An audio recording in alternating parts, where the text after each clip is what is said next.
They say the forest is quiet, peaceful, a place of solitude. But history whispers something different. For centuries, people have vanished in the woods without a trace. Search parties find no footprints, no blood, no clothing, nothing, just silence. And silence, as we know, is rarely empty.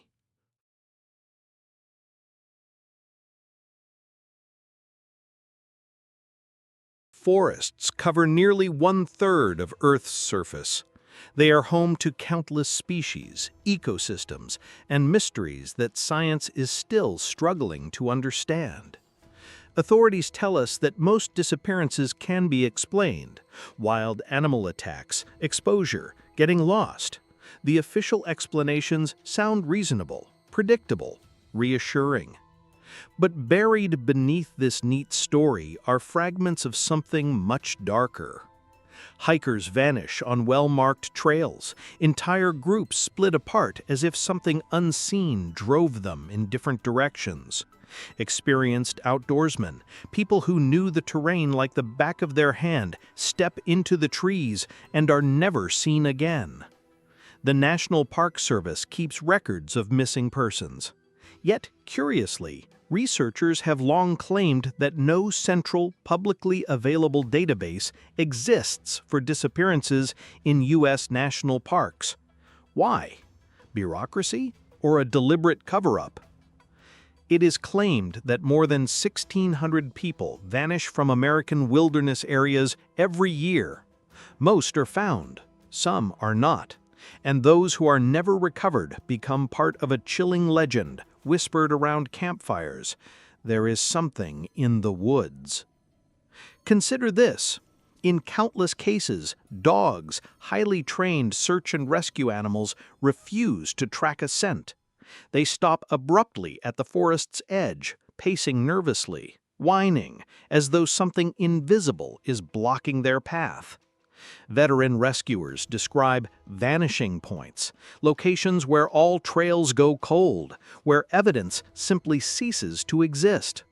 No drag marks, no struggle, as if the missing person simply evaporated.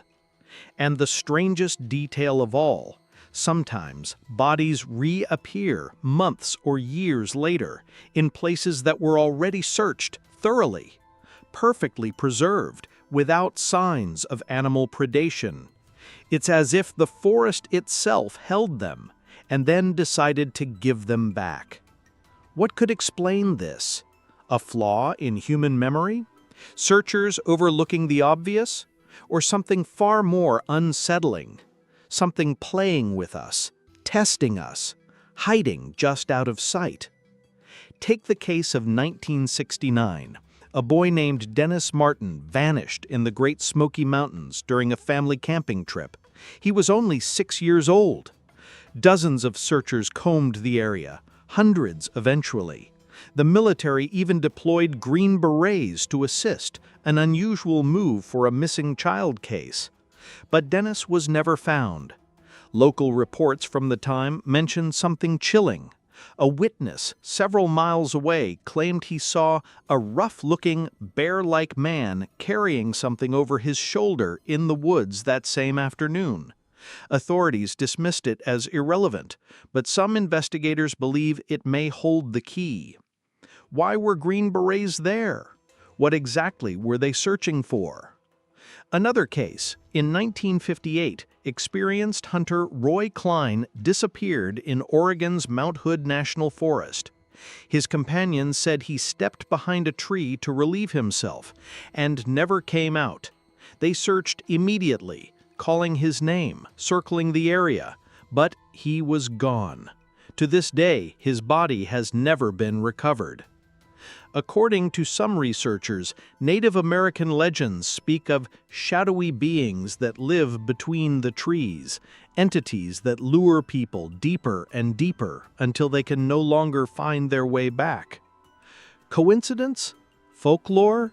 Or fragments of a forgotten truth? The forest is vast, dark, ancient, and within it are things science cannot explain. shadowy figures moving silently between the trees, lights flickering deep in the night, echoes that sound almost human, but not quite.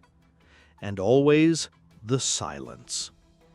But silence doesn't mean safety. It means something is watching. And the deeper you go, the more the woods seem to come alive. So what exactly is in the forest? A predator? A hidden people? Or something far stranger? Something beyond our understanding? The deeper we dig, the more disturbing the stories become. Official reports often emphasize the dangers of nature, cliffs, rivers, predators, logical explanations, rational ones. Yet many cases refuse to fit into those neat categories.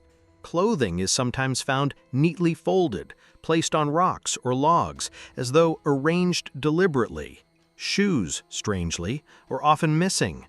Bodies are discovered barefoot in remote areas, miles from their last known location, with no scratches on their feet.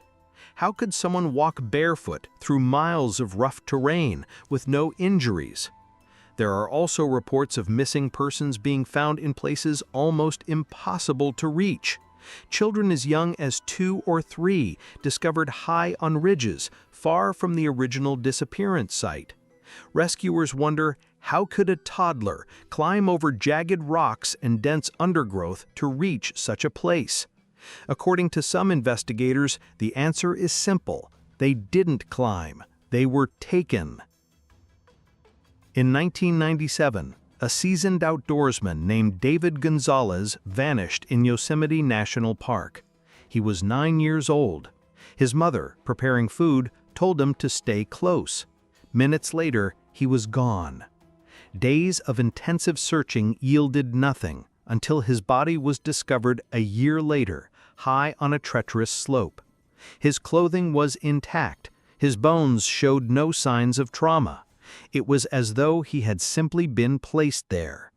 Skeptics argue animals could have dragged the remains, but experts point out that clothing doesn't stay undisturbed for an entire year in the wilderness, nor do predators carry their prey uphill to places nearly impossible to access.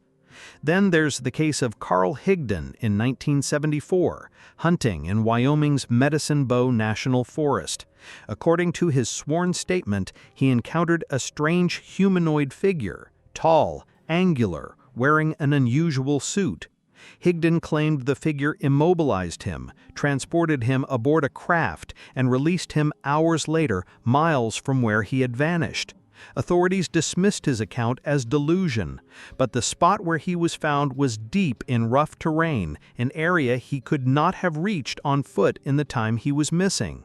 Hallucination, or a brush with something we're not meant to understand? Long before national parks existed, indigenous peoples told stories of the forest, not of friendly woodland spirits, but of watchers, predators, beings who lived between worlds. The Cherokee spoke of the Tsolkalu, a giant man of the woods who could move silently and vanish without a trace. The Algonquin warned of the Wendigo, creatures that lured the lost with voices that sounded like loved ones. And across North America, nearly every culture had legends of little people or hidden tribes who dwelt in the forest unseen by ordinary eyes.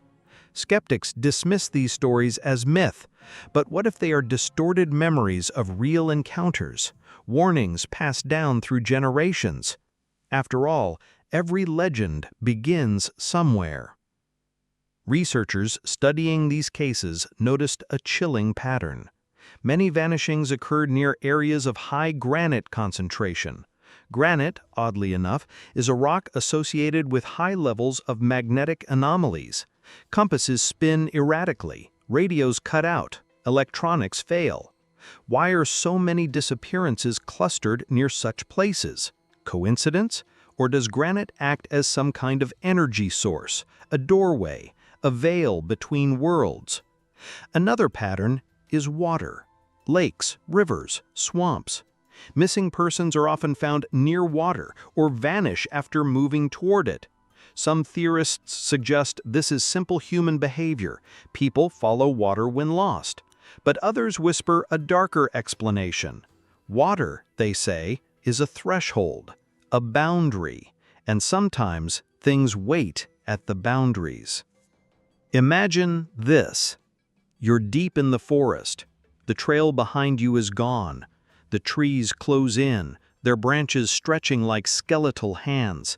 You hear something, footsteps, not your own, slow, heavy, deliberate.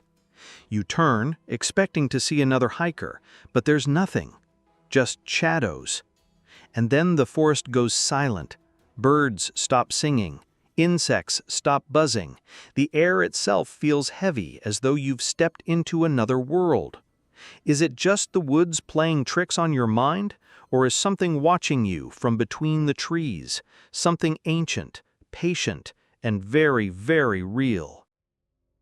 At first glance, the answer seems obvious. Wild animals, bears, mountain lions, wolves, creatures that prowl the forest in search of prey.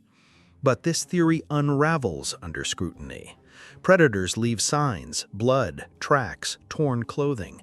In countless disappearance cases, none of these are found, not a single shred. It's as though the forest itself swallows people whole. So if not animals, then what? Some researchers propose the existence of undiscovered species, beings adapted to the wilderness, elusive and intelligent. Cryptids, Bigfoot, Sasquatch, the legendary wild men said to roam the forests of North America for centuries. Witnesses described towering figures covered in hair, with eyes that glowed faintly red in the night.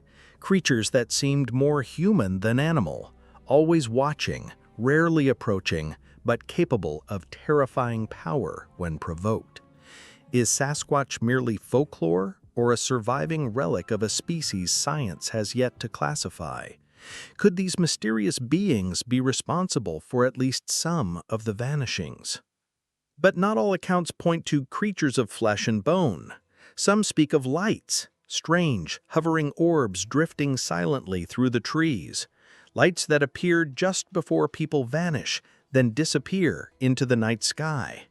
UFO researchers claim these cases represent abductions. The woods, they argue, provide perfect cover, remote, unmonitored, far from prying eyes.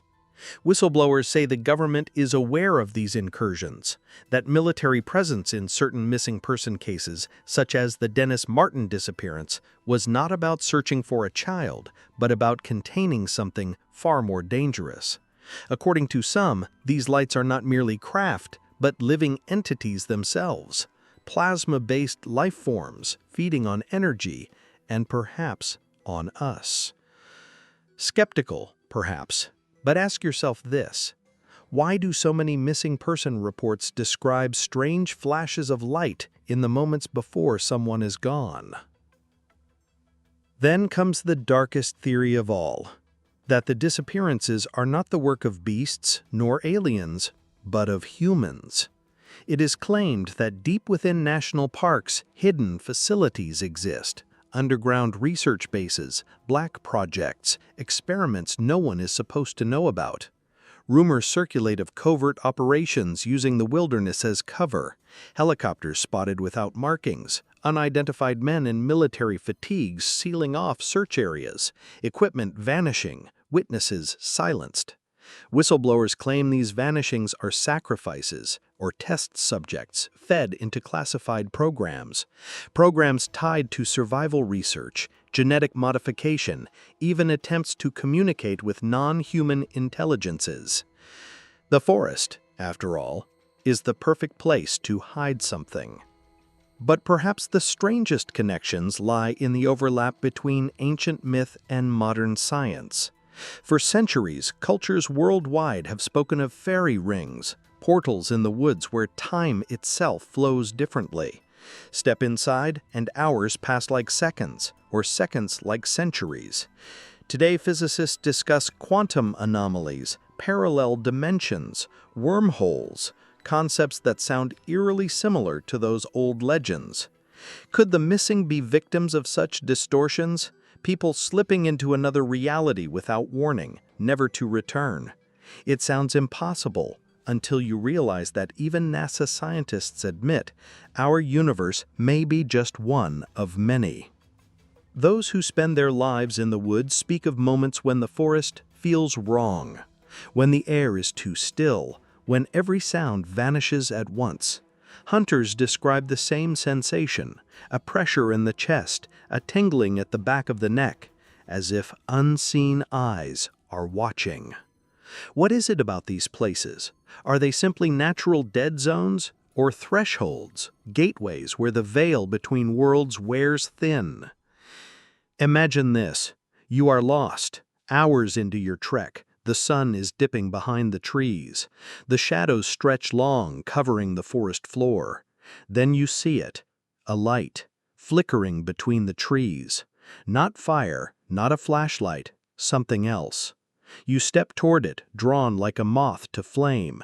The air grows heavy, the silence deepens, and as you take that final step, the light vanishes. So does the trail, and suddenly, so do you. So what are we left with? A forest that swallows people whole, cases where bodies reappear where they should not, legends of shadow beings, sightings of creatures that do not belong, mysterious lights, government secrecy. One explanation alone cannot account for it all. Perhaps each theory is a piece of a larger puzzle. Cryptids, aliens, secret projects, interdimensional rifts, separate stories, or fragments of the same terrifying truth. Today, the mystery is far from over. Search and rescue teams continue to vanish during missions. Modern hikers with GPS trackers have disappeared without a single signal transmitted. Advanced drones sometimes fail to function in the very regions where people are most likely to vanish. Satellite imagery has revealed strange geometric clearings in remote forests, perfect circles untouched by human hands. What created them? Logging? Lightning? Or something moving in patterns we do not yet understand? In recent years, reports of hum phenomena, low, mechanical droning sounds heard deep in the woods, have increased. No source has ever been identified. Some say it is industrial equipment. Others claim it is the sound of massive machinery hidden beneath the ground. And still, the disappearances continue. Hikers whisper their own stories online, strange voices calling their names when no one is there, a shadowy figure glimpsed out of the corner of the eye, a sudden compulsion to walk off trail, as though something unseen was pulling them deeper. One anonymous poster wrote, "I was camping with friends when the forest went dead quiet. No wind, no bugs, no birds. I felt something behind me breathing. I turned and the shadows moved. We ran. I don't remember packing the car. I don't remember driving home. But when I woke the next morning, my boots were still muddy and there were pine needles in my bed." It reads like horror fiction, and yet it is eerily similar to hundreds of other accounts. Skeptics argue that all of this is chance, that the forest is dangerous, unpredictable, merciless to those unprepared, that we search for patterns where none exist. And maybe they're right. But the sheer volume of strange reports stretching across centuries and continents suggests otherwise.